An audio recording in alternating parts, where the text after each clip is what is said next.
अभंगात प्रवेश करायचा प्रस्तावने 3 वर्ग मामा, देव, संत आणि माणूस. देव जाऊन आणावा लागला, संत स्वतः आले, आज आपल्या सगळ्या माणसाला हिथं नको म्हटलं तर जन्माला यावं लागलं. देव आणावं लागला कारण आहे धर्माचे रक्षण करणे, पाखंड खंडन किंवा धर्म रक्षावया अवतार घेशी आपल्या पाळीशी भक्तजना. अधर्म वाढला की जगाच्या मालकाला जाऊन आणावं लागतं. ज्यावेळी अधर्म वाढतो त्यावेळी पृथ्वीला पापाचं ओझं सहन होत नाही. पृथ्वी माता गायीचं रूप घेते, ब्रह्मदेवाच्या दराजून उभं राहते. ब्रह्मदेव म्हणे पृथ्वी माता आलाय खरं पण मला अवतार घ्यायचा कळत नाही का. म्हणे माझ्यापासून या जगाची निर्मिती या भगवान विष्णू पालन पोषण करतायत आणि भगवान शंकर सृष्टी नष्ट करतायत. नीट आहे का. आपल्या माणसाची 3 देवानं 3 खाती मामा वाटून घेतली. आपल्या सगळ्याचा जन्म उत्पत्ती ही ब्रह्मदेवापासून आहे. आपल्या सगळ्याचं पालन पोषण म्हणजे सांभाळ भगवान विष्णू करतायत आणि आपल्या सगळ्याला घेऊन जायचं काम म्हणजे माणसं उचलायचे काम शंकराकडे. बरं का, कळलं. तिथून उठल्या महादेवाच्या दरात उभा. महादेव म्हटले मला अवतार घ्यायचं कळत नाही. तिथून उठल्या विष्णुनारायणाच्या दरबारात. भगवान विष्णुनारायण पालन पोषण करते होते, नाईलाज असतं अवताराला यावं लागलं आणि अवताराला येऊन 28 युग अक्षय नावाची विटया आणि त्या विटेच्या तुकड्यावरती उभा राहून तो जगाचा कारभार जगाचा संसार पाहतो. या प्रश्न असा आहे देव मनाने आला का जाऊन आणावा लागला आणि येला रूपाबळी करुणी खळे हरिदास. येत नाही त्याला जाऊन आणावं लागतं. नीट आहे का. आता आणावं लागतं देवाला स्वतः येतात संत. मुळात स्वतःच्या मर्जीने येतात आणि स्वतःच्या मर्जीने निघून जातात त्यांना संत म्हणतात. येताना आलो म्हणे तुका आम्ही नामाचा धारक, जाताना आम्ही जातो आमच्या गावा किंवा आम्ही जातो तुम्ही कृपा असू द्यावी. येताना येतो म्हणले जाताना जातो म्हणले. कसं काय काळाव सत्ता आहे. माणसाला जन्माला येताना बी येतो म्हणता येत नाही, जाताना बी जातो म्हणता येत नाही. येणं जाणं आपल्या हातात नाही. तुम्ही काही बी चुकवा, जन्म मरण आजपर्यंत कधी कुणाला चुकवता आलं नाही. ते संतांनी चुकवलं फक्त. नाही कुणाला जन्म मरण चुकवतात. तुम्ही काही बी चुकवा. तसं बघायला झालं तर बहुतेक माणूस म्हणून जन्माला आला की शास्त्रानं आपलं 3 सोहळं पाडलं. किती मामा.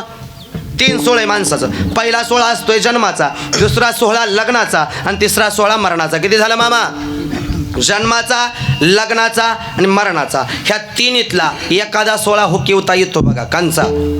हां आणि बऱ्याच गड्यांचा हुकला पण त्याला आता पर्याय नाही. चला हा कीर्तनात काय करता पर्याय नाही. पण जन्माचा आणि मरणाचा सोहळा हुकवता येत नाही. त्रिकालबाधी सत्य. जन्माला मरणार त्रिकालबाधी सत्य. जो खाटेवाला आहे ताटेव जाणार. बारसं झालं तिरस निश्चित आहे. आमर असं कोणी नाही. जो जन्माला येणार आहे तो मरणार आहे हे आम्हाला माहिती आहे. मग महाराज पण संत त्या पुढं म्हणता हो संताची जन्मा मरणाव सत्ता आहे. कर्तुम अकर्तुम अन्यथा कर्तुम शक्ती संतापशी. भूतकाळ भविष्यकाळ वर्तमान काळ 3 काळाव सत्ता संताची. म्हणून जगा काळ खाय आम्ही माता दिला पाय किंवा काळ गुलाम सलाम करी तुक्या घरी राबत तशी. किंवा तुम्हाला काळाचं संताचं नातं ऐकायचं आहे का. काळाचं आणि संताचं नातं खोल ऐकायचं असेल तर ऐकून जा. माझ्या संताचं नाव जरी घेतलं तरी आम्हाला थरकाप सुटतोय. तुकाराम तुकाराम नाम घेता कापेयम धन्य तुकोबा समर्थ जिने केला हा पुरुषार्थ. आजपर्यंत मरणाव कुणाला सत्ता गाजवता नाही हे माहिती आहे. पण संतांनी गाजवली त्याच्या माथ्या पाय देऊन उभा. नवे संताचं नाव घेतलं तरी आम्हाला थरकाप सुटतं. एवढी मोठी ताकद संताची. ते संत आले बुडते हे जन न देखवी डोळा येतो कळवळा म्हणून बुडत चाललेले जग संताला पाहुलं नाही. अवतार घेतला तुम्हा आम्हाला मोक्षाची वाट पुण्याची वाट भक्तीची वाट दाखवली. म्हणून मार्ग दावणी गेले आधी दयानिधी संत ते किंवा गेले दिगंबर ईश्वर व्यक्ती राहिल्या त्या गेले तुझ्या गावामध्ये. संत आले पुण्यकर्म करून निघून गेले. नीट ऐका. आता देव जाऊन आणावा लागला शास्त्राने केली जयंती. देव जाऊन आणावा लागला शास्त्राने साजरी केली जयंती. संत स्वतः आले पुण्यकर्म करून निघून गेले. पुण्यवान संत शास्त्राने साजरी केली पुण्यतिथी. पण आज आपल्या सगळ्या माणसाला नको म्हटलं तर जन्माला यावं लागतं. जन्माला आल्यावर केलेल्या कर्माचे भोग भोगून शेवटी मारावं लागतं. आणि मेल्यानंतर माणसाचा शेवटचा विधी म्हणजे आज वर्षश्राद्ध करावं लागतं. वर्षश्राद्ध करावं लागतं हो आणि करावंच लागतं. नीट आहे का. हे कर्म क्रिया विधी भोग वर्षश्राद्ध हे आपण करतो यात नवल नाही. कर्म देवाला चुकलं नाही. कर्म येतं श्रुत वेग मेला. अहो देवादिकाला चुकलं नाही. आपण माणूस आहे. नामा म्हणे कर्मरेखा देवादिका चुकेना. माणसाचं काय घेऊन बसलं. हे वर्षश्राद्ध कोळेकर पाहुणे करता येत नवल नाही मामा. तुम्ही आम्ही करतो यात काय नवल. हे वर्षश्राद्ध देवाने केलं संतांनी केलं आपल्याला करावं लागेल. सगळं वर्षश्राद्धाचं सांगणार तुम्ही नीट ऐकलं तर कळलं आज तुम्हाला बरं का. देणार ठेवा. या विश्वातलं पहिलं श्राद्ध केलं पांडवांनी. ज्यावेळी पांडवाचे वडील पंडुराजा देह ठेवला. 5 पांडव नाव ऐका. धर्म भीम अर्जुन नकुल सहदेव 5 जण देवाकडे गेले. देवा फार दिवस झाला आमच्या वडिलांना देह ठेवला. आत्म्याला शांती मिळाना काय कारण आहे. हे बघा मुलांनो ज्या तिथीला तुमच्या आईनं तुमच्या वडिलांना देह ठेवला की नाही तीच तिथी एका वर्षानं अनुसरून त्या तिथीला एक यज्ञ करा. कोणता यज्ञ. अन्नदान पुण्यदान ज्ञानदान द्रव्यदान वस्त्रदान पाक्षिक श्राद्ध मासिक श्राद्ध वार्षिक श्राद्ध अनेक दान अनेक विध्या करा. त्या सगळ्याचं पुण्य एका पुष्पामध्ये उतरल आणि पुण्याचं प्रतीक असणारं पुष्प फूल तुम्ही त्या आत्म्याला समर्पित करा. आत्मा पावन होईल आणि पावन झालेल्या आत्म्याला स्वर्गामध्ये निश्चिताची जागा प्राप्त होईल. हे श्राद्ध देवानं केलं. कोणाच चाललंय. माणसाचं चुकणारच नाही. कोणी केलं हे? देवानं केलं. देवापेक्षा अधिकार मोठा त्या संतांनी सुद्धा केलं. मग आम्ही तुकाराम महाराजांना प्रश्न केला, तुकोबराया म्हणे तुम्ही सुद्धा वर्ष श्राद्ध केलं. मग आमचा प्रश्न असा आहे, तुम्ही घरातून गेलेल्या माणसाचं वर्ष श्राद्ध केलं म्हणता, आमचा प्रश्न आहे तुम्ही वर्ष श्राद्ध पिंडदान का केलं? महाराज प्रश्न आहे आमचा, कशासाठी वर्ष श्राद्ध करायचं? माझे झाले गयावर जन फिटले पितरांचे ऋण. नीट आहे का आता सगळ्या? तुम्ही म्हणता फिटले पितरांचे ऋण. पितराच्या ऋणातून मुक्त होण्याकरता दारात वर्ष श्राद्धाचा कार्यक्रम करावा लागतो. पाहुणं नीट आहे का? जर वर्ष श्राद्ध तुम्ही नाही केलं तर अहकटा त्याचे करीते पितर. दारात वर्ष श्राद्धाचा कार्यक्रम नाही केला की अहकटा त्याचे करीते पितर वंशदुराचार पुत्र झाला. आणि वर्ष श्राद्ध केलं की नामा म्हणे पित्र आशीर्वाद देते कल्याण इच्छिते सर्व काळ. वर्ष श्राद्ध नाही केलं की पितृ त्रास देतात. आणि बहुतेक बघा तुम्ही लोकांच्या घरामध्ये पितृदोषाचा त्रास असतो मामा. त्या पाठीमागचं एक कारण आहे गेलेल्या जीवात्म्याला शांती न मिळणं. त्यासाठी श्राद्ध काळजीपूर्वक दारात करावं लागतं. श्राद्ध नाही केलं पितृ त्रास देतात, आणि केलं तर मग नामा म्हणे पित्र आशीर्वाद देते कल्याण इच्छिते सर्व काळ. बरं करायचं झालं खरं, पण श्राद्ध म्हणाल तर तुमच्या शास्त्रानं श्राद्धात 3 प्रकार पाडलं. किती प्रकार आहेत? लक्ष देऊन आहे का? अलीकडं असलं कोणी सांगत नाही. माझ्यासारखा गडी सांगू द्या, पैंज लागली. हा कोण सांगा बसून सासून सुना चालले ते. चला हे बघा, ऐकायचं म्हणून ऐकू नका. उद्या बी आपला ह्योच दिवस आहे म्हणून ऐका. किती सोपं सांगू अजून. आपला बी उद्या ह्योच दिवस आहे. 3 प्रकार: पाक्षिक श्राद्ध, मासिक श्राद्ध, वार्षिक श्राद्ध. पाक्षिक श्राद्धाचा विचार करायचा झाला, घरातून गेलेला माणूस, गेलेला आत्मा, त्याच्या प्रित्यर्थ पितृ पंधरवड्यामध्ये चवद भरणी केली जाते, याला म्हणा पाक्षिक श्राद्ध. बहुतेक दुसरा प्रकार मासिक श्राद्ध. घरातून गेलेला जीव, गेलेला आत्मा सावडण्याच्या विधीपर्यंत घरात आहे. सावडण्याच्या विधीनंतर आत्मा घराच्या बाहेर पडतो, या पंचकृषीमध्ये भटकतो आजच्या तिथीपर्यंत. आणि आज बरोबर 12:15 नंतर तो आत्मा स्वर्गाच्या दारामध्ये उभा आहे. त्या आत्म्याला पुण्य प्राप्त करून देण्याकरता हे कीर्तन आहे. असे 11 महिने फिरणार आत्मा आज 12व्या तिथीला पुण्यवान होणार. तो आत्मा 11 महिने फिरत असताना प्रत्येक महिन्याला पाहुणा जेव्हा घालायची परंपरा आपल्यात, बरोबर? तो आत्मा त्या पाहुण्यामध्ये विलीन होतो, प्रविष्ट होतो, भोजन ग्रहण करून आपल्या मार्गाने मार्गस्थ होतो. याला म्हणा मासिक श्राद्ध. आणि तिसरं चालू असलेलं वर्ष श्राद्ध. विठाला विठाला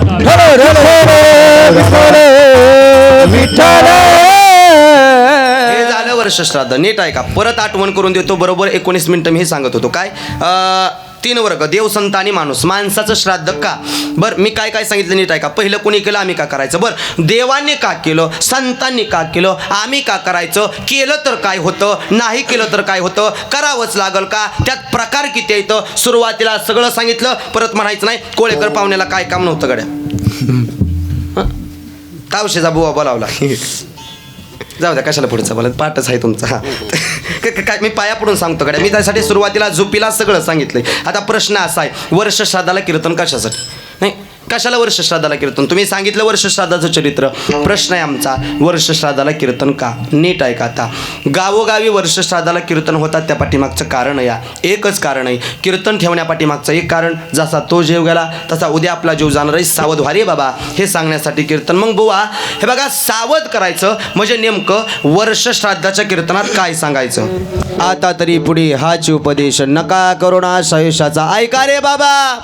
झाले गेलं जाऊ द्या, आणि इथून पुढं तुम्ही सावध व्हा, हे सांगण्यासाठी कीर्तन आहे. बुवा सावध करायचं म्हणजे नेमकं करायचं काय? नीट आहे का? आता शास्त्र सांगते, बुवा नाही, शास्त्र सांगतंय वर्ष श्राद्धाच्या कीर्तनात फक्त मानवी देहाचंच बोलायचं नाही, फक्त आज माणसाचंच बोलायचं. कारण गेलेला माणूस आहे, गेलेला जीव, गेलेला आत्मा, गेलेला शरीर, गेलेला देह या. तसा आपला जीव आहे, आपला आत्मा आहे, आपला शरीर आहे, आपला देह आहे. जायचे शरीर जाईल क्षणात, आम्ही मरणार या, हे आम्हाला माहिती आहे. मग सावध करण्यासाठी कीर्तन आहे. तर माणसाबद्दल बोला. आणि मामा माणसाबद्दल बोलायचं झालं तर माणसाबद्दल 2च गोष्टी महत्त्वाच्या.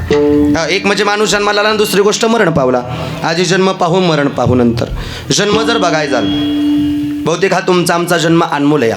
एक एक योनी कोटी कोटी फिरान मग लागे 12 मनुष्य द्याचा. सगळ्यांनी एका माणसाच्या जन्माचा आज सगळं ऐकायचं माणसाबद्दल. नीट ऐकलं तर तुम्हाला जीवन जगायचं कळेल. हा जन्म मिळाला तोही बहुतेक 83,99,999 योन्या पार करून शेवटचा जन्म मिळाला. मुंगीपासून हातीपर्यंत जेवढं प्राणी आहेत का नाही मामा, पाण्यातलं, जमिनीतलं, आकाशावर उडणारं, प्रत्येक प्राण्याचा जन्म 1 कोटी वेळा घ्यायचा, 1 कोटी वेळा मरायचं, आणि मग शेवटची पाळी एक मनुष्य जन्म. चुकली यावर मग फिरा पडे. शेवटचा जन्म माणसाचा मिळाला. जसं त्या आंधळ्याच्या हातामध्ये कावळा सापडावा, तसा तुमच्या आमच्या हातामध्ये हा नरदेह सापडलाय. शेवटचा दिला, तोही देत असताना देवाने विचार केला, मी एवढं जीव जन्माला घातलं, 83,99,999 योन्या जन्माला घातल्या, पण यात एकही जीव असा नाही जो माझं भजन करेल. काय विचार केला देवानं? एकही जीव असा नाही ज्याला माझं भजन करता येईल. बघा तुम्ही, मामा माणसाची जात सोडली तर दुसरं कुठलं जनावर या किंवा दुसरा कुठला प्राणी जो तोंडाने बोलतोय किंवा तोंडाने हसतो या? देवानं आपल्याला देताना दोन गोष्टी लय अनमोल दिल्यात. नीट ऐका, या जगाच्या पट्टीवर कोणालाच नाही त्या दोन गोष्टी ह्या माणसाला दिल्या. त्या एक म्हणजे वाचा आणि दुसरी गोष्ट हास्य. ह्या तोंडाने बोलता येतं असा जगातला एक प्राणी माणूस, आणि तोंडाने हसता येतं असा एक प्राणी माणूस. मामा तरी सुद्धा लोक हसत नाही त्यावर.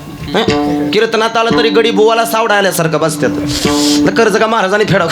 बघा, मी रोज कीर्तनात सांगतो, गड्या हो मोकळं बस जा, हसण्यानं आयुष्य वाढतं. कधी छातीत कळील महाराजा सकाट कोणी मरल कोणाला माहित नाही. शेवटचा दिवस म्हणून जगत जा, गोड जगा, नीतिमतीने सरळ मार्ग जगा, भगवंत काहीच कमी पडू देणार नाही. हसत जा, हसण्यानं आयुष्य वाढतं. या एक वाचा आणि हास्य ह्या दोन गोष्टी अनमोल दिल्या, कोणालाच नाही त्या. त्यानं वाचा दिली आणि जन्माला घातलं. बरं, जन्म देताना आईच्या गर्भात आपण सगळे आईच्या पोटातून, आईच्या उदरातून, आईच्या गर्भातून जन्माला आलो. ज्यावेळी हा जीव जन्माला येत होता आईच्या पोटात, त्यावेळी म्हणायचा, हे केवळ करी या दुखा वेगळे दुरिताचे जाळी उगवून, हे देवा जन्माला घाल, रात्रंदिवस तुझं भजन करील. कधी म्हटलो आपण सगळे? आईच्या पोटात असताना. काय म्हणलो? जन्माला घाल, ह्या मायाजाळातून मोकळं कर, आईच्या गर्भातून मोकळं कर, जन्माला आलो की रात्रंदिवस तुझं भजन करील. कधी म्हटलो? आईच्या पोटात असताना. आणि जन्माला येतानाच माणूस कवा कवा कवा कवा करत कवा म्हणलो होतो. बाबा, माणसाने जर पहिले गद्दारी कोणासोबत केला असेल? देवासोबत. आणि तिथून पुढं कुणी किती केलं हे ज्याचं त्याला माहिती आहे. पण पहिली गद्दारी देवासोबत. पण देवाने माफ केलं, उदाहरणकरणाचं आहे, चुकलाय म्हणून माणूस आहे म्हणून जन्माला घातलं. बरं, जन्म बी देत असताना फुकट वाक्याखाली अंडरलाईन्स करून ठेवायची. एखादी गोष्ट विकत मिळाली की त्याचं महत्त्व कळतं, आणि फुकाट मिळाली की त्याचं महत्त्व कळत नाही. जा तुम्ही बाजारात आणि एखादी गोष्ट विकत आणा, अशी घरात जपून जपून वापरली जाते. पण तीच गोष्ट फुकट मिळू द्या, त्याचं महत्त्व कळत. मला म्हणलं, जा इंदापूरला एखादी साडी विकत आणा, आमच्या माई माऊल्या ती जपून जपून वापरते त्या, पण ती साडी फुकट मिळू द्या. इंदापूर तालुका काय मिळाल्या होत्या अजूनही बी आठवा. कृपा झाली की आमच्याकडे इलेक्शनच्या पिरियडला. जाऊ दे, आपल्याला नको, तिकडं नको जायला. बुवा, बहुतेक आमच्या इकडं झालं असं, इंदापूर तालुक्यातलं शेवटचं गाव आहे आमचं तावशी.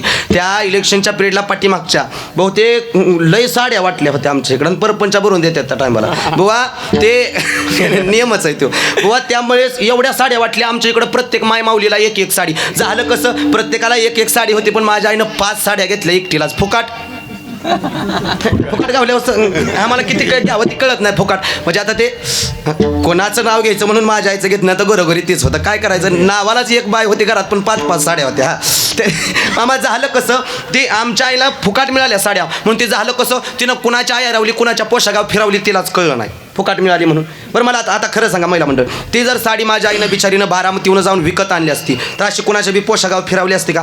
विकत आणलेली नसती फिरावली, पण फुकाट मिळाली म्हणून तिलाच कळली नाही कुठल्या आयाराव गेली आणि कुठल्या पोशागाव गेली. ती म्हणजे फुकाट मिळाली की तिला कळली नाही. या मुद्द्यावर तसं ह्या माणसाच्या जन्माचं आहे. फुकाट मिळाला म्हणून कळाला नाही. विकत दिला असता आम्ही देहाची नासाडी करत बसतो नसतो. विकत मिळाला असता तर आम्ही देह वाया घालवला नसता. कळाला असता तर रोज घरी येताना आम्ही लिजिम खेळत आलो नसतो. कळलाच नाही. मिळाला पण कळाला नाही. आणि कळाव म्हणून कीर्तन आहे. आता तरी पुढे हाच उपदेश नका करू नाश. झाले गेलं अवद्या, इथून पुढं तुम्ही चांगलं राहा, पुढे जामीन आहे तुका, चांगलं जगा इथून पुढं, हे सांगण्यासाठी कीर्तन आहे. माणसाचा देह दिला देत असताना त्यानं लई मोठी श्रीमंती दिली. काय म्हणला बुवा? श्रीमंती? हो, माणसाचं शरीर ही सगळ्यात मोठी श्रीमंती आहे बाबा.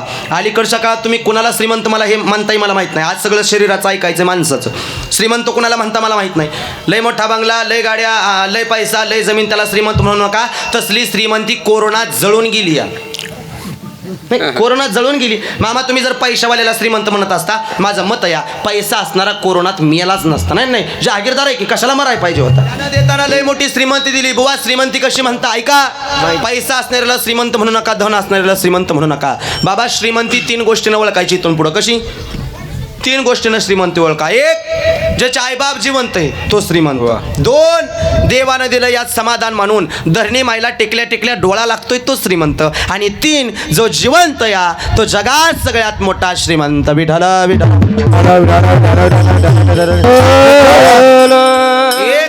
आई बाप जिवंत तो श्रीमंत. कस काय? सर्व तीर्थाच्या आधुरी जे का माता पितरे, त्याला कुठं जायची गरज नाही जर तो आई बापासोबत चांगला असेल तर.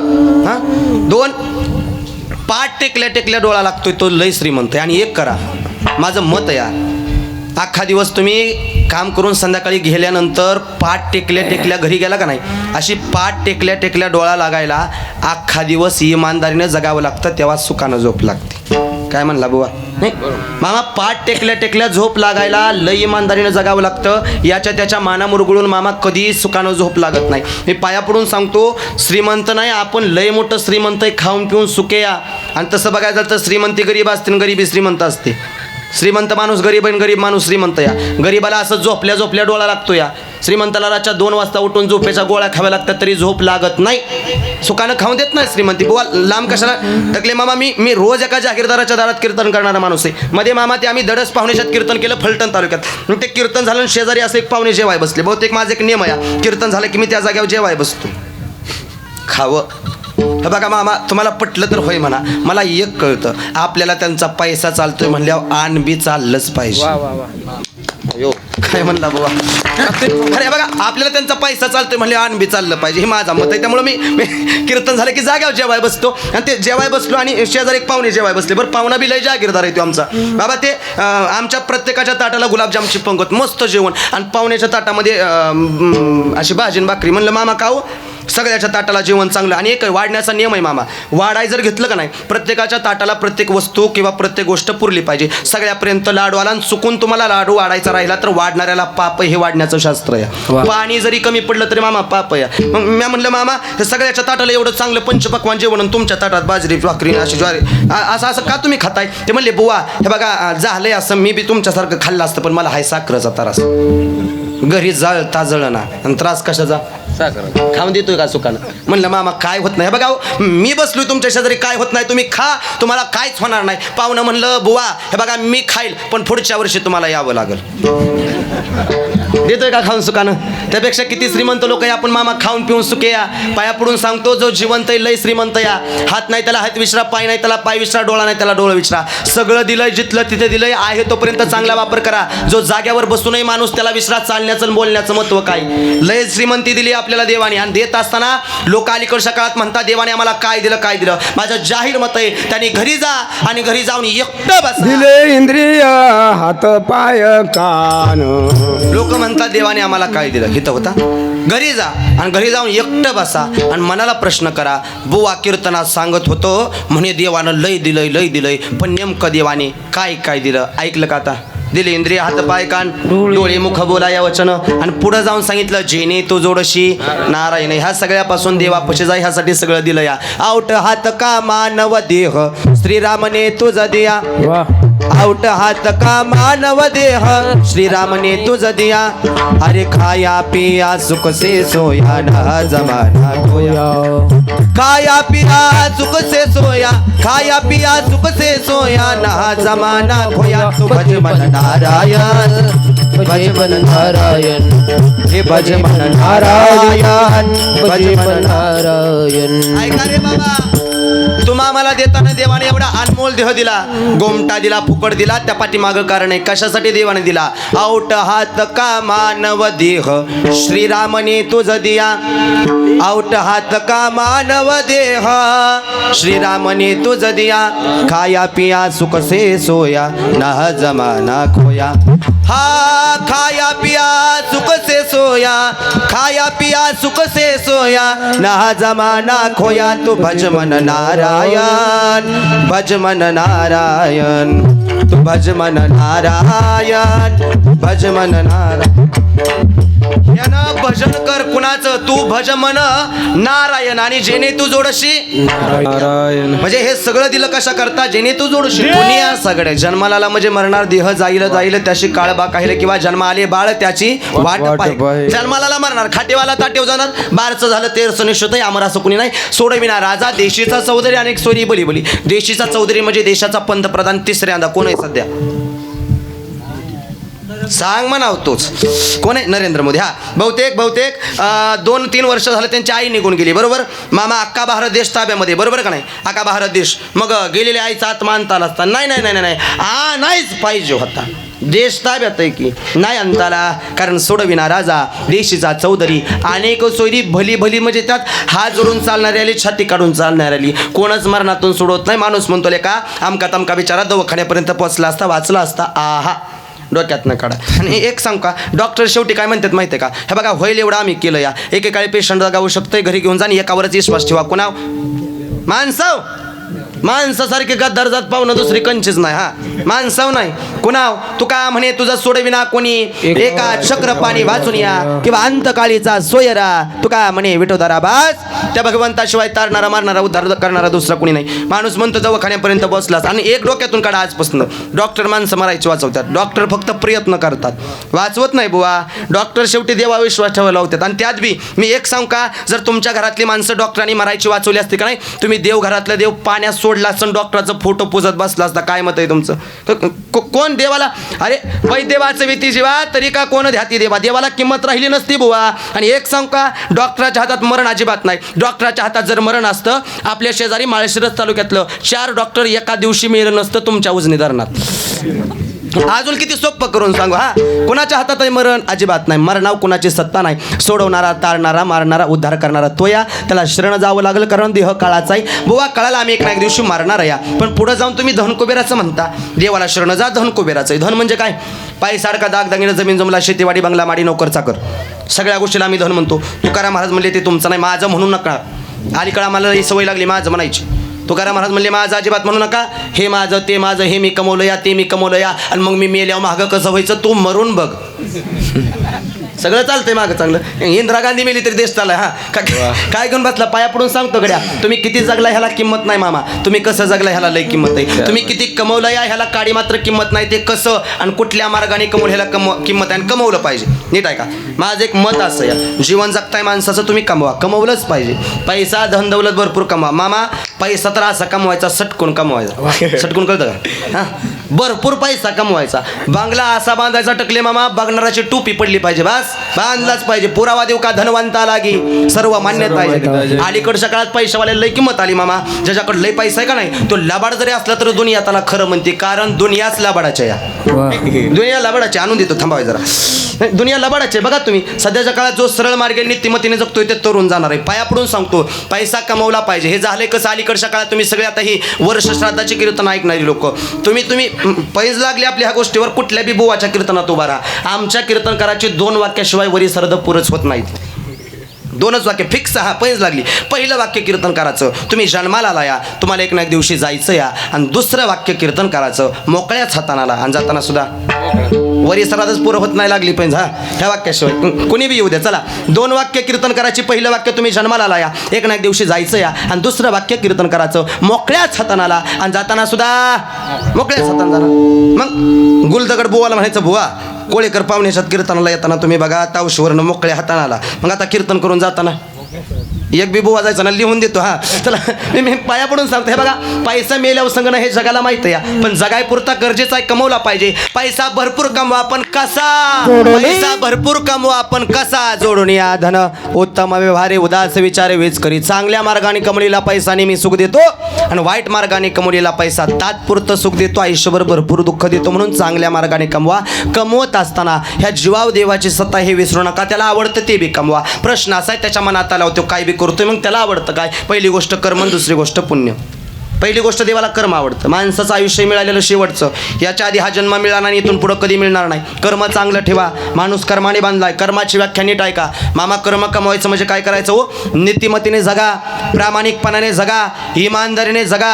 कोणाला फसवून जगू नका, कोणाला लुबाडून जगू नका, गोरगरिबाच्या माना मुरगुळून जगू नका, कोण्या गरीबाचं पैसे बुडवू नका. त्याच्या दारात बैल होऊन राबावं लागल, जसं कराल तसं भराल. हा नियतीचा फेराय, कुणाला फिरल सांगता येत नाही. म्हणून मी पाया पडून सांगतो, नेहमी नम्रतेने झुकून चाला. नाही आणि झुकूनच चालायचं मामा. पाहुण्यातून पैर पाहुण्यातून समाजातून चालताना हात जोडून चाला. बरं छाती काढून झालं कुणाच चांगलं. मी मागा सांगितलं रावणाचं शेवट गेलं नाही, सांगा ते कवडी गेली नाही. 7 कोटी सोन्याची घरं, 7 कोटी. एका घराला 3 चौकटी आणि एका चौकटीला 22.5 क्विंटल सोनं. कवडी घेऊन गेला आणि कुठे घेऊन बसला आपला पत्रा. पाया पडून सांगतो गड्या, झुकून चाला, नम्रतेने जगा. कुठल्या गोष्टीला माझं म्हणू नका. हे बघा देवानं दिलं म्हणायचं का, तो लय देतो. देणारा तो देता, देवविता, नेता नेवविता. येथे याची सत्ता काय? आपली सत्ता नाही. त्याच्या मनात आलं तो क्षणात घेतो या. एका रात्रीत गादीवरच्याला रस्त्यावरच्याला गादी बांधतो या. पाया पडून सांगतो गड्या, त्यानं दिलं म्हणायचं का, तो लय देतो. माझं म्हणूच नका. अलीकडे आम्हाला माझं म्हणायची एक लय सवय झाली. बहुतेक आम्ही त्या दिवशी त्या माळशिरस तालुक्यात मामा ते वाघमोडे पाहुण्याचं कीर्तन केलं आणि कीर्तन झालं आणि ते एक पाहुणे म्हणले, बुवा आमच्या घरी चपेला चला. असं एखाद्याची इच्छा. चला म्हणलं बाबा चहा प्याय गेलो मामा, ते चहा राहिलं पाणी राहिलं, पाहुण्यानं पहिलं आम्हाला बंगल्याच्या टेरेसवर नेलं. म्हणले बुवा हे बघा त्या त्या त्या त्या आंब्याच्या झाडापासून इकडं चिंचच्या झाडापर्यंत जेवढं काय तुम्हाला हे काळं रान दिसतंय सगळं काय उघड्या डोळ्यानं ते सगळं मला माझं पठ्ठ्याचं. ते पाहुण्याचं नाव बी सांगितलं असतं पण लय गोतड असतं आपलं, काय करायचं कुठनं बी चिकटा. पाहुण्याला म्हणलं मामा, पाहुण्या म्हणले बुवा त्या झाडापासून ह्या झाडापर्यंत दिसतंय तेवढं सगळं मला माझं पठ्ठ्याचं आहे. मी हसून म्हणलं पाहुणं ह्या बघा माझं म्हणू नका, माझं म्हणणाऱ्याने ऐका. जमीन हसून काय म्हणते काय येड्या, अरे माझं म्हणू नकोस, तुझा आजाबी असाच म्हणत होता आणि पंजाबी असाच म्हणत होता. हे बघ त्या जमिनीच्या वरच्या तुकड्यामध्ये तुझ्या आजाला दन दिली या, जमिनीच्या मधल्या तुकड्यामध्ये तुझ्या बापाला दन दिली या, आणि आता जमिनीच्या ह्या तुकड्यामध्ये कुणाचा नंबर. कशाला माझं म्हणताले का हो, पाया पडून सांगतो माझं म्हणू नका. देवानं दिलं म्हणायचं का, तो लय देतो. पहिली गोष्ट कर्म कमवा, दुसरी गोष्ट पुण्य कमवा. पुण्याची व्याख्या घरातले मायबाप, संताची सेवा, भगवंताची सेवा, मुक्या जनावरांची सेवा, दान धर्म, ह्या सगळ्या गोष्टी पुण्यात मोडतात. बहुतेक जी मी करतो ते तुम्हाला सांगतो नीट ऐका. दिवसातून तुम्ही 10 रुपये कमवताय का नाही मामा, 1 रुपया देवाच्या नावाने दिला शिका. कारण अख्खा दिवस 10 कमवायच्यानं बळ दिलं. चाले हे शरीर कुणाच्या सत्ते कोण बोलवी, चालवतोय बोलवतोय तो आपल्याला विसरला नाही, त्याचा लय उपकार आहे आपल्यावर. जो चालतोय बोलतोय का नाही माणूस त्यासारखा भाग्यवान दुसरा कोणी नाही. जाग्यावर बसलाय त्याला विश्रामत्व चालण्या बोलण्याचं, त्याने आपलं सर्क्युलेशन चालू ठेवलंय, मशीन चालू ठेवलं या, तो आपल्याला विसरला नाही. कारण त्याला का शरण जा आणि त्याला का द्या त्याचं कारण आहे, तो देऊन बी बघतो आणि घेऊन बी बघतो. द्यायला लागला म्हणजे एवढा देतो की माणसाला सरत नाही, आणि घ्यायला लागला म्हणजे काहीच ठेवत नाही. देणे प्याया तो इतना देता है, छप्पड़ फाड़ के देता है, और लेने प्याया तो इतना लेता है, हात की चमडी भी उधर देता है. द्यायला लागला म्हणजे लय देतो, घ्यायला लागला म्हणजे काय ठेवत नाही. बरं तुमचं काय घेऊन बसला, आमचं बी तीच आहे. आम्हाला बी देणे प्याया तो इतना देता है, दिन में 4 कीर्तने देता है, गावलं तर 5वं बी. देने पे आया तो इतना देता है, दिन में 4 कीर्तन देता है, और लेने पे आया तो इतना देता है. 2 साल कडक लॉकडाऊन देखील जात आहे. कधी घरी न बसणारं गड्या आमच्यात भांडी घासत होतं, म्हणजे कोरोनाने मामा जागा दाखवून दिली. मी पाया पडून सांगतो गड्या, मी पाया पडून सांगतो एक करा, तो देतोय ना त्याकरता थोडं जगा, कारण तो देऊन बी बघतो आणि घेऊन बी बघतो. एक या त्याकरता जगा, कारण तो आपल्याला विसरला नाही. त्याला विसरू नका, तो आपल्याला विसरला नाही, आपण त्याला विसरत चालू. सिद्ध करून दाखवू का, तो आपल्याला विसरला नाही. कसं काय, कोरोनामध्ये 10 लाखापेक्षा जास्त मेली लोक. बघा देवाचा आपल्यावर किती उपकार आहेत, त्यांनी ऐकून जा. तो आपल्याला अजून विसरला नाही, आपण त्याला विसरत चाललो या. बाबा कोरोनासारख्या महामारीमध्ये 10 लाखापेक्षा जास्त लोक मरण पावली, 10 लाखापेक्षा जास्त लोक मेली. त्या लोकांमधून सुद्धा आज आपल्याला हे कीर्तन बघायला त्या भगवंताने जिवंत ठेवलं. हे लय मोठं उपकार आहे त्याचा आपल्या ध्यानात, लय मोठं उपकार आहे. वाचलोय आपण त्यातून, पाया पडून सांगतो तो आपल्याला विसरला नाही, आपण त्याला विसरत चाललोय. मला खरं सांगा मामा, झोपणं आपल्या हातात असं, झोपेतून उठणं आपल्या हातात आहे का? बरं लांब कशाला. बुवा हे कोळेकर पाहुण्यांचं कीर्तन करत संध्याकाळचं कर्जतचं कीर्तन करून बुवा घरी जाऊन निवांत झोपलं. बघा आता बुवा घरी जाऊन निवांत झोपल, पण बुवा सकाळ झोपेतनं उठल ह्याची गॅरंटी आहे का? म्हणजे कोणा वाचायचा म्हणून माझं नाव घेतो या, म्हणजे त्यापेक्षा आपल्यावर आहे. हे बघा मला खरं सांगा मामा, झोपणं आपल्या हातात, झोपेतून उठणं आपल्या हातात आहे का? ज्या दिवशी सकाळी झोपेतनं उठाल देण्यात ठेवा देवाचं लक्ष आपल्यावर आहे, आणि ज्या दिवशी सकाळी झोपेतनं उठणार नाही देण्यात ठेवा देवानं आपल्यावरचं लक्ष काढून घेतलं. रोज आपण झोपेतनं उठतोय म्हणजे देव आपल्याला विसरलाय का? बोला अजिबात नाही. आपण देवाला विसरत चालय म्हणून सावध कराय कीर्तन आहे. आता तरी पुढे हा उपदेश करुणा शाहीशाचा झालं गेलं, जाऊ दे, इथून पुढे चांगलं जगा, त्याकरता जगा, कारण ह्या जीवावर त्याची सत्ता आहे. तुकाराम महाराज तुम्ही अख्ख्या कीर्तनात सांगितलं माणसाच्या जीवावर देवाची सत्ता आहे, पण असं कसं म्हणता तुम्ही? काहीतरी तुमच्याकडे पुरावा आहे का की जीवावर देवाची सत्ता आहे? हो पुरावा आहे.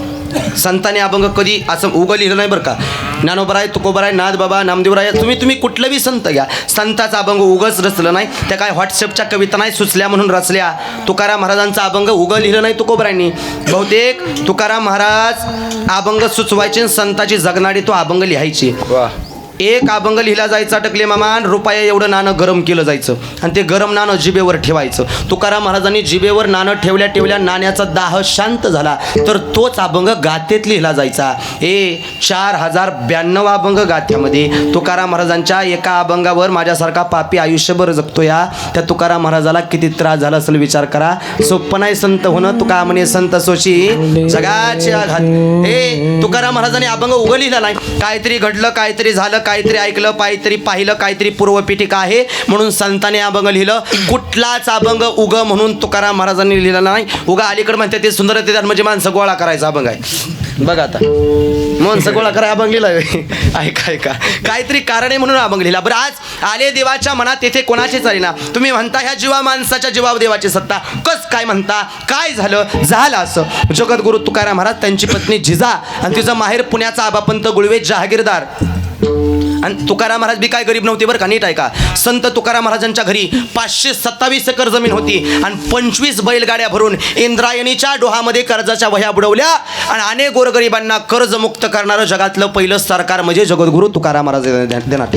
एवढा मोठा अधिकार आहे, एवढं मोठं सामर्थ्य. बरं, तुकाराम महाराजांच्या घरी 527 एकर जमीन आहे. यात नवल काय, तुकोबरायांचे सासरे आबापंत गुळवे त्यांच्या घरी 3600 एकर ऊस वर्षाला जात होता. अयो काय म्हणला बुवा. तुकाराम महाराजांच्या घरी 527 एकर जमीन आणि सासऱ्याच्या घरी 3600 एकर ऊस वर्षाला जात होता. आमचा एकरच असतो, तो बी कारखान्यात जाळल्याशिवाय कधीच नेत नाही. तरी सुद्धा आमचं गडी छाती काढून चालतात या. आज तुकाराम महाराजाला किती गर्व पाहिजे. आबापंत गुळवे मरण पावले, कवडीसोबत घेऊन गेले नाही. मरण पावलेला निरोप तुकाराम महाराजांच्या घरी बैलगाडीनं आला. आबापंत गुळवेंचे दिवाणजी श्यामकाका बैलगाडी घेऊन आले आणि आल्यानंतर लांबूनच ओळखलं जिजाई मातेने. निरोप आणलाय खरं पण दुःखाचा आणलाय. कसं काय, लांबनं कसं ओळखायचं. बैलांच्या अंगावर झोल्या असल्यानं पायात चाळ असलं की म्हणायचं निरोप सुखाचा आहे. झोल्या नसल्या चाळ नसली की म्हणायचं निरोप दुःखाचा आहे. ओळखलं बैलांच्या अंगावर झोल्या नाही, चाळ नाही, निरोप दुःखाचा आला. आणि एक या पहिल्या काळातलं निरोप हे बैलगाडीनंच यायचं आणि बैलगाडीनंच जायचं मामा. त्या काळात मोबाईल ही साधनच नव्हतं आणि त्यात बी तुम्ही सगळी जाणकार लोक बसताय म्हणून मी जाणीवपूर्वक बोलतो. पहिल्या काळामध्ये मोबाईल नव्हतं, पहिल्या काळात मोबाईल नव्हतं म्हणून पहिल्या काळातलं संसार सुखाचं होतं. काय म्हणला बुवा, पहिल्या काळात मामा मोबाईल नव्हतं म्हणून पहिल्या काळातलं संसार लय सुखाचं होतं. पहिल्या काळात जर मोबाईल नसताना एखादी आमची मायमावली नांदा निघाली का नाही, जाताना तिचा बाप सांगत होता, हे बघ ताडी, ज्या दिवशी दिली त्या दिवशी मेली. ज्या घरी चाली त्या नवऱ्याचा संसार सुखाचा कर. घराचं गोकुळ कर, घराचं वृंदावन कर. इकडचे भांडणं तिकडं, तिकडचे भांडणं इकडं सांगू नको ताडे. बापाची मान खाली होईल असं समाजामध्ये जगू नको.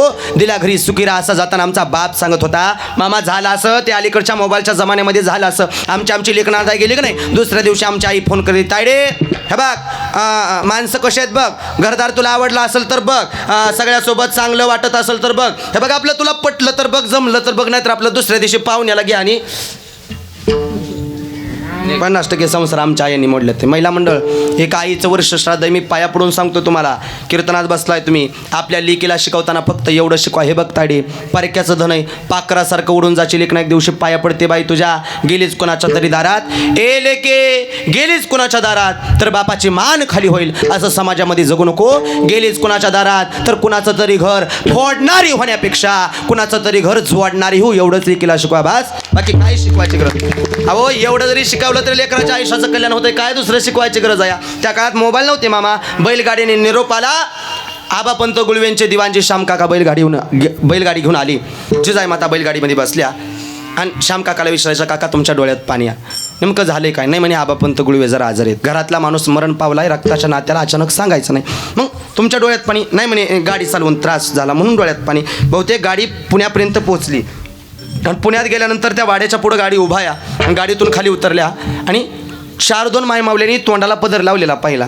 जिजाई मातेने ओळखलं, गड्या काहीतरी दुःखाची बातमी आहे म्हणून मामा त्या गर्दीतून वाट काढत पुढं गेल्या आणि पुढं गेल्यानंतर भिंतीला टेकवलेलं ते झोपवलेलं प्रेत बापाचं पाहिलं आणि आपसूक खळकण डोळ्यातून पाणी आलं. जिजाई माता प्रेतासमोर उभा राहिल्या आणि प्रेताला कडा ढवून मिठी मारली आणि प्रेताला मिठी मारून हलवायच्या आणि म्हणायच्या, बाबा बोला, बाबा बोला, तुमची लेक आली, तुमची ताडी आली, तुमची बाहुली आली, बाबा बोला, बाबा मी तुमच्या पुढं बसले, बाबा बोला. पण एक आहे गाड्या, मेलेला माणूस परत कधी बोलत नाही. आणि मामा त्यात बी आपल्या समाजात लोकांना एवढी घाण सवय लागली, आपली माणसं मेलेल्या मडेशेजारी बसून बोल म्हणतात पण जित्यापणी कधी माणसासोबत बोलत नाही. राहतो मी घाण सवय लोकांना आपल्या मेलेल्या मड्याशेजारी बसायचो आणि बोल म्हणायचो, जिथं त्या माणसासोबत बोलायचं नाही. मी पाया पडून सांगतो, जिवंतपणी जर तुम्ही एखाद्या माणसासोबत बोलत नसाल तर तो माणूस मेल्यानंतर त्याच्यासाठी रडायचा अधिकार तुम्हाला अजिबात नाही. कोणी सांगितलं जिथं बोलायचं ना, मेल्यावर डोंसवांग करायचं 4 लोकात? कोणी सांगितलं? अहो जिथं माणसासोबत बोला. मामा पाखरासारखी माणसं उडून चालले ती मी पाया पडून सांगतो. एकामेकाचं वाईट चिंतायचं, एकामेकाचं वाईट बघायचं, एकामेकासोबत न बोलणं, तसलं दिवस निघून गेले रे बाबा. हो पाखरासारखी माणसं माणसं उडून चालले ती सगळ्यासोबत चांगलं जगा. तुम्ही मेल्यानंतर 4 लोकांनी चांगलं नाव काढू दे, हीच लई मोठी संपत्ती तुमच्या जगातली. एवढंच तुका म्हणे एका मरणीची सरे उत्तमाची उरे कीर्ती मागे. 4 लोकांनी नाव काढू दे, हे संपत्ती आहे तुमची मोठी. चांगलं जगा, सगळ्याच्या आदराने जगा. संध्याकाळी तुम्ही सगळे घरात एका जेवताया, एखादा झोपेतनं उठतोय का नाही माहित नाही, कशा पाय घरामध्ये भांडणं करता, कशा पाय वाद करता. मी पाया पडून सांगतो तुम्हाला, पाषाणातला देव पावल का नाही हे मला माहित नाही, पण तुम्ही माणसासोबत जर माणसासारखं जगाल तर तुम्हाला माणसातला देव पावल्याशिवाय राहत नाही. त्रिकालाबाधी सत्य या. माणसासोबत माणसासारखं जगा. कोण आईसोबत बोलत नाही, कोण बापासोबत बोलत नाही, कोण भावासोबत बोलत नाही, कोण बहिणीसोबत बोलत नाही, कोण सासूसोबत बोलत नाही, कोण सुनासोबत बोलत नाही. एक भाऊ भावासोबत बोलायला लागला, आत्म्याला शांती. बहीण भावासोबत बोलायला लागला, आत्म्याला शांती. सासू सुनासोबत बोलायला लागली, आत्म्याला शांती. माणसातला देव ओळखा. बरं कशा पाय वाद करता हो? मला तुम्ही सगळे जाणकार लोक बसलाय पुढे. मला खरं सांगा मामा, तुमच्या काळामध्ये तुम्ही शाळेत जात होता, शाळेत जात असताना कुठल्या कंपनीची सॅक पाठीवर घेऊन जायचा? हां, कशाची सॅक आली बुवा? ठिक्याच्या पिशव्या होत्या आम्हाला, ठिक्याच्या. हां, त्या पिशव्या घेऊन तुम्ही जायचा. मामा दोघं जर भाव असला का नाही, थोरला असायचा, धाकटा असायचा. जाताना आई तुमच्या हातावर 4 आणि 8 आणे टिकवायची. थोरल्यानं ते घ्यावं आणि शाळेत जाऊन दुकानदाराच्या फळीवर ठेवावं. आणि त्या दुकानदाराने एकच गोळी द्यायची, एकच गोळी यायची मामा त्याची. थोरल्यानं ती गोळी घ्यावी, शर्टाच्या कोपऱ्यामध्ये धडायची आणि दाताने मोडायची. पण थोरला बी एवढा कम नशिबी असायचा, कधीच गोळीचा मधोमध तुकडा होत नसायचा. एक मोठा व्हायचा आणि एक बारका व्हायचा. त्यानं बारका तुकडा खिशामध्ये घातला आणि मोठा तुकडा हातात ठेवला, कारण बारका मागणं पळत येतो या, म्हणून त्यानं तो गोळीचा मोठा तुकडा बारक्याला दिला. मामा आज ती गोळी सुद्धा विचार करतील का हो? अरे गोळीच्या तुकड्यासाठी कधी न विचार करणारं भाव जमिनीच्या तुकड्यासाठी, काखरीबीर जमिनीसाठी वाद घालता येईल का हो? कुठं गेली नीती, कुठं गेला धर्म, कुठं गेली परंपरा? पाया पडून सांगतो, एका आईच्या उदरातून जन्माला आलेली लेकरं तुम्ही सगळ्यासोबत चांगलं जगा गड्या. क्षणाचा भरोसा नाही. एखाद्यासोबत बोलत नसाल, बोलायला चालू करा, कधी त्यो जायला आपण जायला माहित नाही. बरं, आईसोबत बोलत नाही अशी लोक आहेत बाबा समाजामध्ये, पापी लोक. कोण बापासोबत बोलत नाही, कोण भावासोबत, कोण बहिणीसोबत, बरं कोण सासूसोबत, कोण सुनासोबत बोलत नाही. अशा सुद्धा लोक, अशा सुद्धा महिला मंडळी समाजामध्ये. लांब कशाला? तिथं बसलेल्या 4 जणी सासू सगळं बोलणारे बसले ते. हा त्या परवानगी बुवा तरी काय लांबचा आहे, हा पाहुण्यातलाच आहे. तुम्ही द्या परवानगी, मी 4ची 4 उभा करतो. हा माय मावले हो न नाव घेता राबर उभा.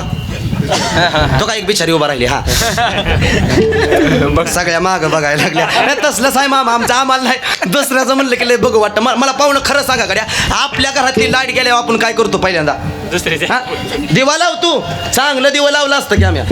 आपली लाईट गेल्यावर काय करतो मामा? दुसऱ्याची गेली का बघतो. हा त्याची गेलेली असल्या मग माझीचा जाळ का होईना पण त्याची गेली पाहिजे, ही भावना आहे आमची. मी नुसतं म्हणलं मागं एक जण उभा राहिली, सगळ्याच मागं बघायला लागल्या. बिचारी म्हणली असेल बाया मीच सासू संग बोलत आणि दुसरी कंची उभा राहिली, मग सगळ्या मागं बघायला लागली. मी पाया पडून सांगतो, जसं कीर्तनात खळखळून हसतं या घरामध्ये सासू सुना हसा, घरातली लक्ष्मी बाहेर निघायची नाही. अहो माणसातला देवळ का पाषाणातला पावल का नाही माहित नाही. चांगलं जगा. माणसं मेल्यानंतर त्याच्यात चुका चगळत बसण्यात काय उपयोग नाही. जिथे आपण सगळ्यासोबत चांगलं जगून घ्या, एकामेकासोबत बोला. ज्या दिवशी आपल्यामुळे आपल्या सासू सासऱ्याच्या, आपल्या आईबापाच्या डोळ्यात पाणी लिहून घ्या. उद्या तुम्हाला लेकरत, उद्या सुद्धा तुमची तीच गतही जसं कराल तसं भराल. मेलेल्या मड्या शेजारी बसून बोल म्हणण्यापेक्षा जिथे आपण बोला. जिजाई माता प्रेतासमोर उभा आहे, बाबा उठा. पण मामा मेलेलं प्रेत कधी उठत नाही. प्रेत उचललं, प्रेताला उचलल्यानंतर खांदा द्यायला 3 भावकीतला 1 सोयरा लागतो. किती? शास्त्रानं 3 भावकीतला 1 सोयरा म्हणून जगद्गुरु तुकाराम महाराज उभा राहिली. झालं असं, प्रेत उचलन, प्रेताला विसावा द्यायची वेळ आली. मामा विसावा कोणाला हो? प्रेताला कसं म्हणता? ते त्याला मारलं काय, बोललं काय, हाणलं काय, काय कळत नाही. क्षणात घेऊन तुम्ही जाळणार या तरी त्याला काय वाटत नाही. विसावा प्रेताला नाही, विसावा माणसाला आहे. पाठीमागचे खांदेकरी पुढे येतात आणि पुढचे खांदेकरी पाठीमागं जातात. पाठीमागं उभा असताना जगद्गुरु तुकाराम महाराज प्रेताला खांदा द्यायला पुढे आली. आणि पुढे आल्यानंतर तुकाराम महाराजांची पत्नी जिजा आली, पदर पसला. मालक विनंती माझी तुम्हाला, ऐकलंय मी तुकाराम नाम घेता कापेयम, धन्य तुकोबा समर्थ जेणे केला हा पुरुषार्थ. मालक जगाला घेऊन जाणारा काय तुम्हाला सलाम घालतो या. विनंती माझी तुम्हाला, आजपर्यंत ह्या जिजनं जेवढी काय तुमची सेवा केली असेल सगळं पुण्य पणाला लावा. पण विनंती या, फक्त मिलेला बाप मला जिवंत करून द्या. काय मागितलं मामा? सगळं पुण्य पणाला लावा, फक्त बाप जिवंत करून द्या. बहुतेक लांब कशाला, एका वर्षापूर्वी कोळेकर पाहुण्यांची ही परिस्थिती झाली होती. 1 वर्ष झालं आई नावाची छत्रछाया कुटुंबावरून निघून गेली, आई नावाचा आधार निघून गेला. बहुतेक गेलेला माणूस आयुष्यात परत कधी पाही मिळत नाही. लेकरांना वाटत होतं एक मुलगी आहे, कोणालाच वाटत नाही आमची आई मारावी, कोणालाच वाटत नाही आमचा बाप मारावा. रागाच्या भरात माणूस बोलला तरी संध्याकाळी जाऊन आईच्या कुशीत झोपतो या. अख्खं जग स्वार्थी, अख्खं जग तोंडावर हात फिरवतं स्वार्थी, पण निस्वार्थ भावनेने हात फिरवणारी फक्त आई. कुणाला वाटतं आमची आई मारावी? बरं माझ्यासारख्याने आई माझ्याकडून आई ऐकण्यापेक्षा तुकोबराय सांगतात लेकुराचे हित वाही माऊलीचे चित्त ऐशी कळवळ्याची जाती करी लाभावी न प्रीती. अरे कोणत्याच लाभाची ना अपेक्षा करता लेकराव प्रेम करते तिला म्हणा आई. आमच्या सारख्यांकडून ऐकण्यापेक्षा थेट तुकोबराय सांगतात लेकुराचे हित वाही माऊलीचे चित्त ऐशी कळवळ्याची जाती करी लाभावी न प्रीती. कोणत्याच लाभाची ना अपेक्षा करता लेकराव प्रेम करते तिला म्हणा आई. तिला म्हणता माता, तिला म्हणा जननी. जिचे पिढे बाळ प्राण तिचा व्याकुळ किंवा मातेची या चित्ती अवघी बालकाची व्याप्ती देह विसरे आपुला जवळी घेता क्षीण गेला. आजपर्यंत जगाच्या पाठीवर अनेक नाती मिळाली स्वार्थीत रे, पण निस्वार्थ भावनेचं नातं फक्त आईचं. हे मान्य करावं लागेल. बरं आई माझ्यापेक्षा सांगण्यापेक्षा इथं बसलेल्या माय मावल्याला आई जास्त कळते. महिला मंडळ पुढं बघा जरा तुम्ही. ह्या माय मावल्याला माहेर कुठपर्यंत असं सांग का मामा, जोपर्यंत आयुष्यामध्ये आई जिवंत आहे तोपर्यंत माहेर. त्या दिवशी आमच्या शेजारी आजीबाईला विचारला, आजी अहो तुम्ही माहेराला का जात नाही. त्या आजी सांगते बाबा कुणासाठी म्हणून माहेराला जावं. होते ती आई गेली, होता तो बाप गेला, कुणासाठी म्हणून माहेराला जावं. 80 वर्षाची आई असू द्या आणि मामा 60 वर्षाची लेक असू द्या, त्या 60 वर्षाच्या लेकीची पिशवी कधी माहेराम रिकामी जात नाही. पण त्याच आयुष्यातली आई जाऊ द्या, पिशवी रिकामी आल्याशिवाय राहत नाही. तुमच्या आईनं माय मावल्या वाटवा देताना कांदा द्यायची गोष्ट नव्हती, लसूण द्यायची गोष्ट नव्हती, यासराची चटणी द्यायची गोष्ट नाही. येतपर्यंत तुमच्या प्रपंचाला पुरवलं तिला म्हणा आई. आणि ज्या दिवशी आयुष्यातली आई निघून जाते विचारा कोळेकर पाहुण्यांना आई गेल्याचं दुःख काय नाही मिळत परत आईची माया. अख्खं जग हात फिरवतंय स्वार्थया. 1 वर्ष झालं आई नावाचं पात्र निघून गेलं, 1 वर्ष झालं आईनं तोंडावरून हात फिरवला नाही. ती लेक जरी दारात आली तर वाटतं माझी आई इथं बसली असेल, माझी आई तिथं बसली असेल, आली काय ताडे म्हणून हाक मारेल माझी आई. पण आता हाक माराय माणूस जिवत नाही. मी पाया पडून सांगतो माणसं परत बघायच मिळत नाही. मिळतो माणूस फोटोमध्ये. बरं फोटो पुढं मानलाय 2-4 लेकर राहा, तुम्ही एखाद्या पोराला उभा केलं म्हणलं मामा तुम्ही हाक मारा आईकडे बघून, हाक मारतील पण अहो द्यायला आई कुठं जिवंत आहे. माणसं फोटो जाण्याआधी प्रत्येकाशी बोलून घ्या. क्षणाचा भरोसा नाही माणसाचा. वाटत होतं या कुटुंबाला आमच्या आईनं नाही जावं, आमच्या आईनं लय कष्ट केलं. बरं लय कष्ट केले ह्या जुन्या लोकांनी मामा. आत आले ती साधना, आत आले ते मशनी म्हणून आपल्याला कष्ट कराय बळ पडत नाही. ह्या जुन्या लोकांनी मामा हाताशिवाय कामं केली नाही, कामं करून करून ते मेले. वाटत होतं या कुटुंबाला आमच्या आईनं आमच्यासाठी लय केले. लहानाची मोठं लेकरं केली, आयुष्यभर कष्ट केलं, आयुष्यभर काबाड कष्ट करून लहानाचं मोठं आम्हाला केलं. इवलेशे रूप लावेले द्वारी त्याचा वेलो गेला गगनावरी. याप्रमाणे शून्यातून विश्व उभारलं, शून्यातून विश्व उभारून आमच्या आईबापाने आमच्यासाठी लय कमवून ठेवलं. वाटत होतं आमच्या आईनं नाही जावं, वाटत होतं आमच्या आई अजून आमच्यामध्ये राहावी. आता कुठं 4 दिवस सुखात आलं देवा तुझा माझा कार्य वैराकार दुःखाचे डोंगर दाखविसी. याप्रमाणे वाटत होतं या कुटुंबाला आमच्या आईनं नाही जावं. पण या कुटुंबाची समजूत काढण्याकरता म्हणा किंवा जिजाई मातेची समजूत काढण्याकरता तुकाराम महाराज म्हणू लागले, ए लेकरा हो ऐका, या विश्वाचा नियम आहे बाबा. वाटतं आपल्याला आपली आई नाही जावी, आपला बाप नाही जावा, लय आपल्यासाठी केलं, लय कष्ट केलं, लय सहन केलं. आता आपल्याला सुखाचा दिवस त्यांच्यामुळं दिसत आहेत वाटतं रे बाबा हो. पण या जगाचा नियम या ऊसापासून साखर तयार करता येते, साखरेपासून पुन्हा ऊस तयार करता येत नाही. दुधापासून तूप तयार करता येतं, तुपापासून पुन्हा दूध तयार करता येत नाही. या विश्वाचा नियम आहे बाबा. गेलेला माणूस आयुष्यात परत कधी पाहाय मिळत नाही, कारण या निसर्गाचा नियम आहे, या जगाचा नियम आहे. एकदा का त्या जगाच्या मालकाच्या मनात आलं, एकदा का त्या विटेवरच्या मालकाच्या मनात आलं, एकदा का त्या काळ्या देवाच्या मनात आलं, तिथं कुणाचंच चालत ना. आले देवाची या माना, आले आले देवाची या माना, आले देवाची या माना, आले आले देवाची या माना. ते कोणाचे चाले ना बोला, ते कोणाचे चाले ना, ते कोणाचे चाले ना, ते कोणाचे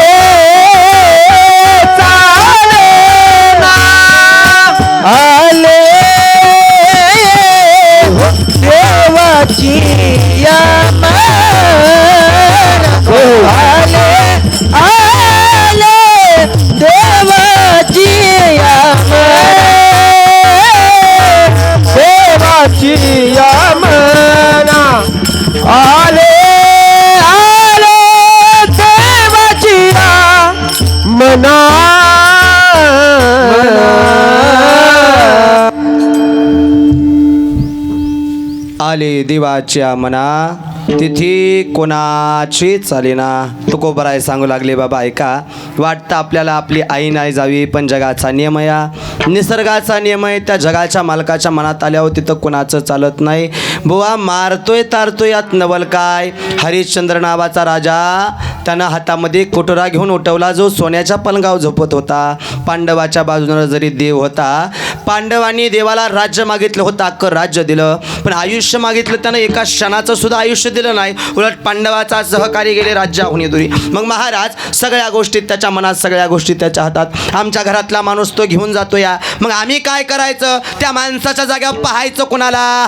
तुकोबराय सांगू लागले ऐका, मग गेलेला माणूस आयुष्यात कधी परत परत पाहायच मिळत नाही. तुमची आई जाऊ द्या, तुमचा बाप जाऊ द्या, तुमचा भाऊ जाऊ द्या, तुमचं लेकरू जाऊ द्या, नाही बघायला मिळत. माझी विनंती या कुटुंबाला, गेलेली आई आता या कोळीकर पाहुण्यांना बघायला मिळायची नाही मामा, पण विनंती माझ्या कुटुंबाला, बघा तुम्ही 2-3 मुलं हात पाया पडून सांगतो, तुम्हाला आई जर बघायची असेल, हे बरं पाहुण्यांना म्हणण्याऐवजी इथं बसलेले सगळे ऐका, कोणाला आई नसेल, कोणाला बाप नसेल, माझी विनंती आहे तुम्हाला आईन बाप पाहायचं आहे ना, वर्षातून एकदा पंढरपूरला जा. नाही जात लोक काय म्हणून जावं आम्ही त्या काळ्या देवाकडं, काय चांगलं केलं देवाने होती ती आई नेली होता, तो सोन्यासारखा बाप नेला, का म्हणून जावं आम्ही त्याच्या दारात. विनंती आहे वर्षातून एकदा पंढरपूरला जा. गेला तर चंद्रभागे स्नान तुका मागे ह्याची दान, आंघोळ करा, तिथून पुढं या आणि भक्त पुंडलिकाचं दर्शन घ्या. आणि एक करा, पंढरपूरला कधी गेला तर भक्त पुंडलिकाचं दर्शन घेत असताना त्याचा आदर्श घ्या. बाबा आदर्श घ्यायचा म्हणजे करायचं काय? 28 युग अक्षय नावाच्या विटेच्या तुकड्यावर जगाचा मालक उभा केलाय, फक्त मायबापाची सेवा आहे. म्हणजे महाराज मी असं सांगायला आलो नाही तुम्ही आईबापाची सेवा करत बसा. आहा, आपल्यामुळं आपल्या आईबापाच्या डोळ्यामध्ये पाणी येऊ देऊ नका, एवढं जगा बास तुम्ही जिंकला.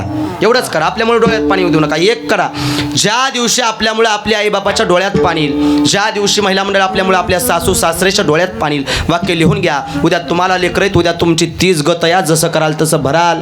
आणि निसर्गाचा नियम इथंच करायचं, इथं भरायचं, चांगलं जगा. बरं काय अपेक्षा आहे म्हातारपणी? तुम्ही आपलं सासू सासरा आठवा आणि तुम्ही आईबाप आठवा. प्रत्येकानं आपलं म्हातारा आईबाप डोळ्यासमोर आठवा. काय मागतील म्हातारपणी? मामा 2च गोष्टी मागतील म्हातारपणी, मी सांगतो. एक म्हणजे 4 शब्द चांगलं बोला, आणि दुसरी गोष्ट 2 घास सुखाचे दे, तिसरी गोष्टच नको त्यांना. हा नाही कोणी बी सांगा गड्या, म्हातारपणी काय मागतील?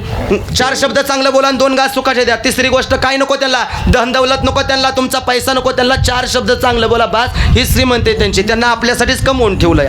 आपण सोबत नेणार नाही किंवा ते सोबत नेणार नाहीत. पाया पडून सांगतो, आत्ता आल्या मशनी, आत्ता आल्या साधनं, कष्ट कराय बळ पडत नाही. ह्या जुन्या लोकांनी मामा हाताशिवाय कामं केली नाही, कामं करून करून ते मरायला लागले. आणि जर म्हातारपणे आपल्यामुळे त्यांना त्रास होत असेल तर लय मोठं पाप आहे, ध्यानात ठेवा. या पुंडलिकाचा आदर्श. पुढे या, त्या कानोपत्रा माता चोखोबराय नामदेवपारीचं दर्शन घ्या. आणि पुढे आल्यानंतर त्या गरुड खांबाला कडा ढोन मिठी मारा. तिथून पुढे आल्यानंतर एक सावळी मूर्ती उभा या, एक सावळं प्रब्रह्म उभा या. आवडे हिरूप गोजिरे सगुण पाहता लोचन सुकावले, किंवा सदा माझे डोळा झडो तुझी मूर्ती रखमाईच्या पती सोयरिया. गोड पांडुरंग परमात्मा डोळं भरून पहा. या कोळेकर पाहुण्यांना गेलेली आई आता बघायला मिळायची नाही. इथं बसलेला कोणाला बाप नाही, गेलेला बाप बघायला मिळायचा नाही. जा पंढरपूरला, त्या पांडुरंगाला डोळं भरून पहा. तुमची गेलेली आई दिसल्याशिवाय राहणार नाही, गेलेला बाप दिसल्याशिवाय राहणार नाही, कारण तो जगाची आई सुद्धा आहे, जगाचा बाप सुद्धा आहे. म्हणून तर त्याला म्हटलं जातं अशा गोड प्रेमानं देवाचं नाव घेऊन जीवनाचा उद्धार करा. कारण तारणारा मारणारा उद्धार करणारा तो या. ज्याला माय नाही, ज्याला बाप नाही, त्यांनी पंढरपूरला जा आणि त्याला डोळं भरून पहा. तो तुमची आई या, तुमचा बाप या. विठ्ठल बाप माये चुलता, विठ्ठल भगणी आणि भ्राता, विठ्ठल विनेताळ नाही गोता, तुका मयता नाही दुसरी जगात. ज्याला कुणी नाही त्याला माझा विठीवरचा मालक या. विनंती या, पंढरपूरला जा, त्याला डोळं भरून पहा. तो आई बाप असल्याची जाणीव करू देईल, कारण तो देणार आहे, घेणार आहे, तारणार आहे, मारणार आहे. बुवा तुम्ही म्हणता सगळ्या गोष्टी त्या पांडुरंगाच्या मनामध्ये, मग प्रश्न असा या, सगळं त्याच्या हातात, आमच्या हातात काय? तुकाराम महाराज म्हणले तुम्ही काहीच करू शकत नाही, तुम्ही फक्त एक करा, जे होतंय ते उघड्या डोळ्यानं बघा.